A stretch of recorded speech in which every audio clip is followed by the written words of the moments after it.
আগামী ডিসেম্বরের মধ্যেই জাতীয় নির্বাচন অনুষ্ঠিত হতে হবে। আবারও আমরা বলতে চাই, আগামী ডিসেম্বরের মধ্যেও জাতীয় নির্বাচন অনুষ্ঠিত হবে।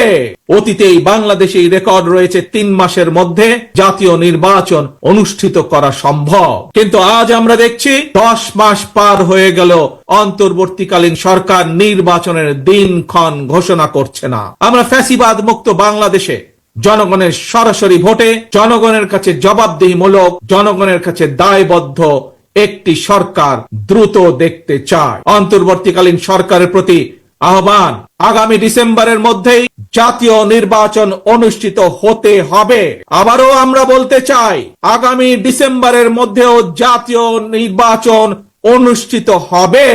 নতুন প্রজন্মের প্রিয় ভাই বোনেরা, আজকের এই সমাবেশ, প্রিয় দেশবাসী, আগামী ডিসেম্বরের মধ্যে আপনারা জাতীয় নির্বাচন অনুষ্ঠান যাতে অনুষ্ঠিত হয় তার প্রস্তুতি নিতে শুরু করুন। কারা রাষ্ট্র পরিচালনা করবে, কারা আপনাদের প্রতিনিধি হবে, জাতীয় নির্বাচনে আপনারা ভোট দিয়ে আপনাদের সেই প্রতিনিধিকে আপনারা নির্বাচিত করবেন। প্রিয় সমাবেশ,